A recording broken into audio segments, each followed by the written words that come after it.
Proclamación de nuestro Señor Jesucristo según San Lucas. En aquel tiempo se levantó toda la asamblea, o sea, sumos sacerdotes, escribas, y llevaron a Jesús a presencia de Pilato. Y se pusieron a acusarlo diciendo: hemos comprobado que éste anda amotinando a nuestra nación y oponiéndose a que se paguen tributos al César y diciendo que él es el Mesías Rey. Pilato le pregunta a Jesús: ¿eres tú el rey de los judíos? Él les contestó: tú lo dices. Pilato dijo a los sumos sacerdotes y a la gente: no encuentro ninguna culpa en él. Ellos insistían con la fuerza diciendo: solivianta al pueblo enseñando por toda Judea desde Galilea hasta aquí. Pilato, al oírlo, preguntó si era Galileo, y al enterarse de que era de jurisdicción de Herodes, se lo remitió. Herodes estaba precisamente en Jerusalén por aquellos días. Herodes, al ver a Jesús, se puso muy contento, pues hacía bastante tiempo que quería verlo, porque oía hablar de él y esperaba verle hacer algún milagro. Le hizo un interrogatorio bastante largo, pero él no le contestó ni palabra. Estaban allí los sumos sacerdotes y los escribas acusándolo con ahínco. Herodes, con su escolta, lo trató con desprecio y se burló de él, y poniéndole una vestidura blanca, se lo remitió a Pilato. Aquel mismo día se hicieron amigos Herodes y Pilato, porque antes se llevaban muy mal. Pilato, convocando a los sumos sacerdotes y a las autoridades y al pueblo, les dijo: me habéis traído a este hombre alegando que alborota al pueblo. Y resulta que yo le hice un interrogatorio delante de ustedes y no he encontrado en este hombre ninguna culpa que le imputan. Ni Herodes tampoco, porque nos lo ha remitido. Ya veis que nada digno de muerte se le ha probado. Así que le daré un escarmiento y lo soltaré. Por la fiesta tenían que soltarles a uno. Ellos vociferaron en masa diciendo: fuera ese, suéltanos a Barrabás. A este lo habían metido en la cárcel por una revuelta acaecida en la ciudad y un homicidio. Pilato volvió a dirigirle la palabra con intención de soltar a Jesús, pero ellos seguían gritando: crucifícalo, crucifícalo. Él les dijo por tercera vez: pues qué mal ha hecho este hombre. No he encontrado en él ninguna culpa, ningún delito que merezca la muerte. Así es que le daré un escarmiento y lo soltaré. Ellos se le echaban encima, pidiendo a gritos que lo crucificara. E iba creciendo el griterío. Pilato decidió que se cumpliera su petición. Soltó al que le pedía, al que había metido en la cárcel por revuelta y homicidio, y a Jesús se lo entregó a su arbitrio. Mientras lo conducían, echaron mano de un ciento, Simón de Cirene, que volvía del campo, y le cargaron la cruz para que le llevase detrás de Jesús. Lo seguían un gran gentío del pueblo y de mujeres que se daban golpes y lanzaban lamentos por Jesús.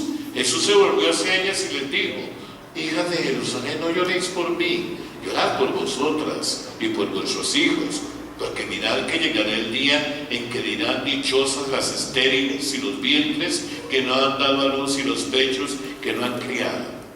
Entonces empezarán a decirles a los montes: desplomados sobre vosotros, y a las colinas: sepultadnos, porque si así tratan al leño verde, ¿qué pasará con el seco? Conducían también a otros dos malhechores para ajusticiarlos con Jesús.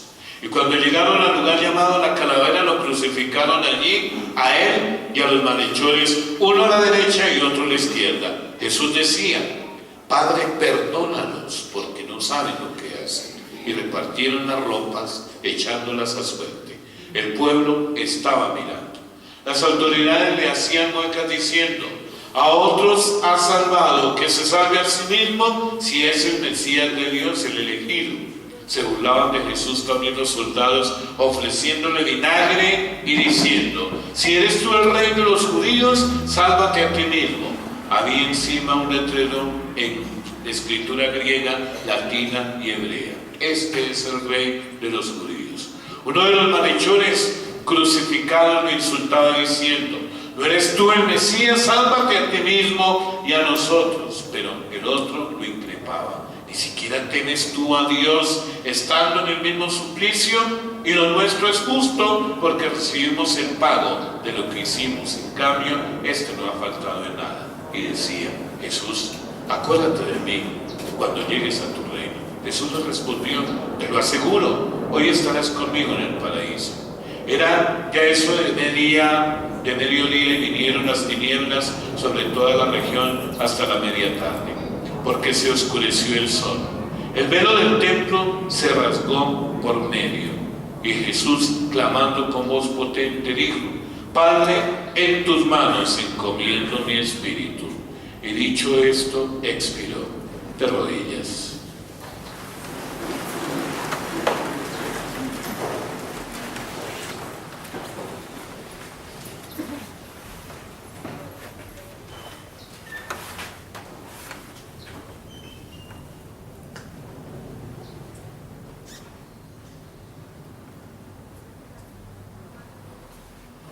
De pie, por favor. El centurión, al ver lo que pasaba, daba gloria a Dios diciendo, realmente este hombre era justo. Toda la muchedumbre que había acudido a este espectáculo, habiendo visto lo que ocurría, se volvía dándose golpes de pecho. Todos sus conocidos se mantenían a distancia, y lo mismo las mujeres que lo habían seguido desde Galilea, que estaban mirando. Palabra del Señor.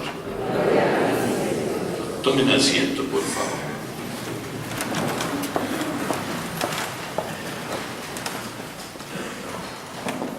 Bien lo hemos dicho, mis queridos hermanos, estamos nosotros entrando en la Semana Santa.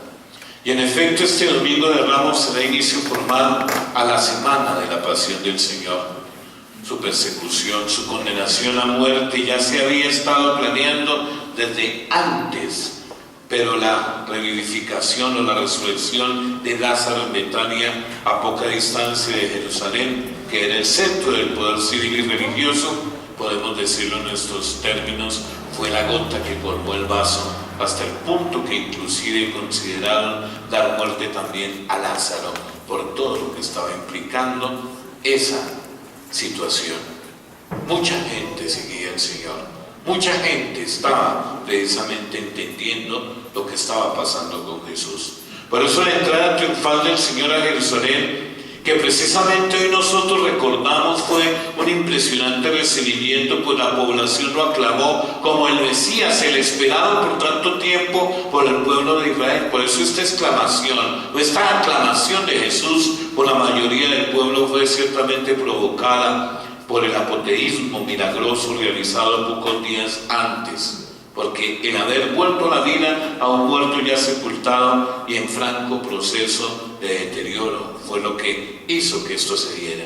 Por eso el Domingo de Ramos, además de recibir estos signos que nosotros tenemos, la liturgia nos introduce en los detalles de la pasión del Señor.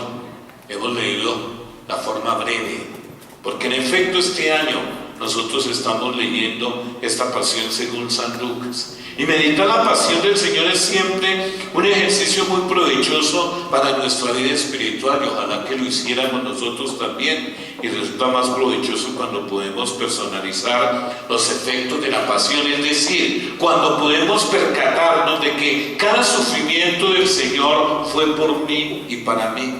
Ojalá que nosotros hiciéramos ese ejercicio de esa manera. Porque caer en la cuenta de que yo personalmente estuve en el corazón y en la mente de Cristo en esos momentos es muy conveniente para aprovechar las gracias de redención que emanan de la pasión salvadora del Señor. Porque cuando yo reconozco que Él sufrió por mí, se dio por mí, se entregó por mí, yo tengo que comprometerme a que esto no sea en vano. Ese es el propósito, que esto no sea en vano. Y por eso cuando nosotros mismos tenemos esta oportunidad de hacer un alto en el camino y poder indiscutiblemente, lejos de dispersarnos, dada la oportunidad del puente, dada la oportunidad de la vacación, etcétera, que no podemos quitar que sean momentos en que podemos descansar, porque hacer un alto en el camino de esa posibilidad, tenemos que también sumar al descanso la reflexión para poder nosotros realmente construir o animarnos a seguir adelante en este proceso de crecimiento espiritual.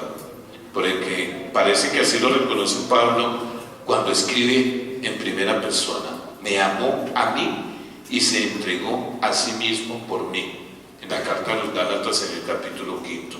Y se entregó al extremo, de manera que su cuerpo mortal quedó vacío de toda sangre y agua, al punto de que sus huesos podían verse y contarse a través de su piel, como lo dice el Salmo 22.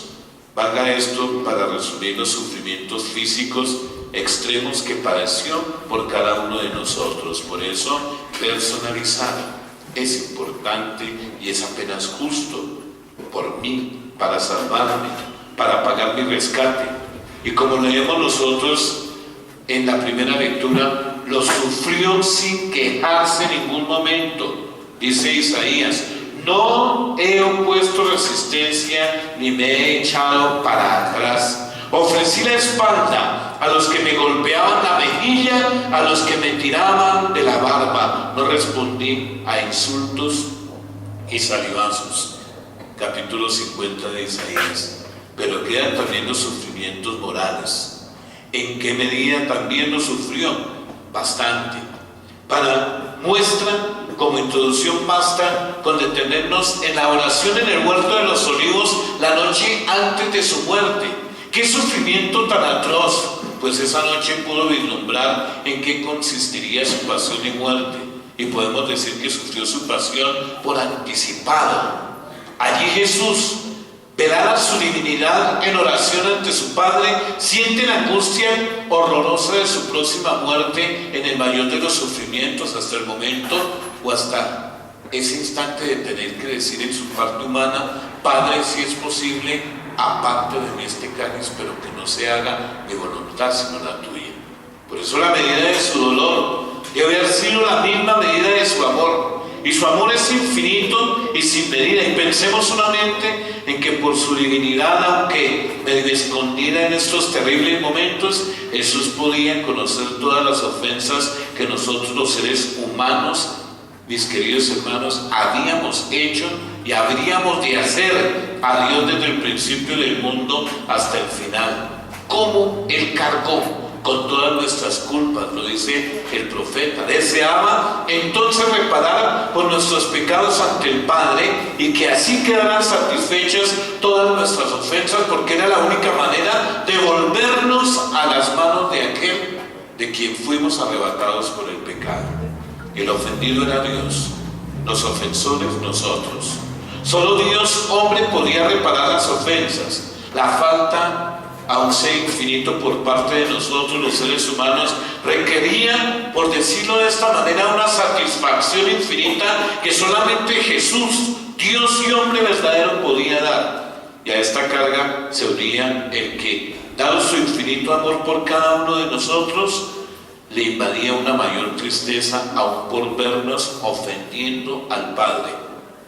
Porque la agonía no quedaba ahí, sino que a esto se agregaban nuestros desagradecimientos, nuestra falta de correspondencia a todos estos sufrimientos suyos. Por eso, al ver qué tanto despreciarían los indescriptibles tormentos que él padecía en su inminente pasión y muerte, pudo haber sido la mayor causa de esa lucha. El desprecio nuestro, mis queridos hermanos, a su amor y a su entrega tienen que haber sido insoportable. Porque nosotros mismos sufrimos cuando hay desprecio. Nosotros mismos sufrimos cuando hay indiferencia. ¿Qué sería él al ver que los suyos, los que le están siguiendo, son los primeros en traicionarle? Tal fue el sufrimiento que tuvo que venir un ángel para animarlo en su oración. Qué misterioso consuelo traería ese ángel de Dios. Algunos han especulado que ante la angustia por todos los que desperdiciarían las gracias de la redención, el consuelo angélico pudo haber sido el recuerdo de los muchos que sí se salvarían por su sufrimiento, porque ahí está para él el consuelo, saber que efectivamente todos no responden. Y sigue siendo igual, todos no responden. Todos no respondemos, porque sigue siendo igual. Unos traicionamos, sigue siendo igual. De aquí que nuevamente por tercera vez Jesús repite: Padre, si es posible que pase de mí esta prueba, pero no se haga mi voluntad sino la tuya, porque sigue sintiendo la angustia de saber que no todos van a querer asumir la cruz, no todos van a querer vivir la conversión, Muchos seguirán en la indiferencia. Muchos seguirán clavándolo en la cruz.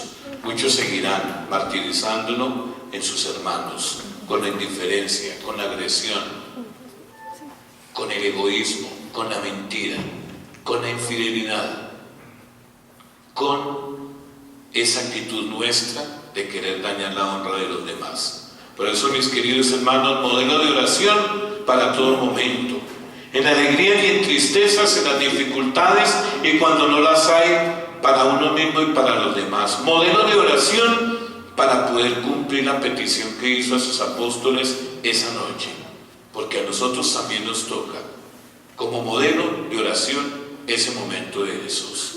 Velen y oren para no caer en tentación. Velemos y oremos todos nosotros. Estemos dispuestos a asumir este compromiso que el Señor nos coloca, ese compromiso de meditar en torno a nuestra propia vida y el valor que le estamos dando a este misterio que estamos nosotros celebrando. Velemos y oremos para no seguir permitiendo que el mundo nos haga a nosotros pasar por encima esta entrega que fue por todos. Y démonos más bien a la tarea de corresponder al gran amor de Dios con una actitud de conversión, una actitud que deje entrever que nosotros vamos a comenzar a valorar todo aquel momento de Jesús y vamos en verdad a volver la mirada al Padre, a quien estamos dando la espalda cuando nosotros no queremos vivir de acuerdo con su voluntad. Por eso la pregunta de la semana podría ser para todos nosotros esta: ¿qué significado tienen estas palmas o estos signos, estos pañuelos que batimos en el Domingo de Ramos? ¿Qué significado tienen? ¿Aclamarlo? ¿Acogerlo de verdad? Que ojalá así sea. Hagamos nuestra profesión de fe. Creo en Dios.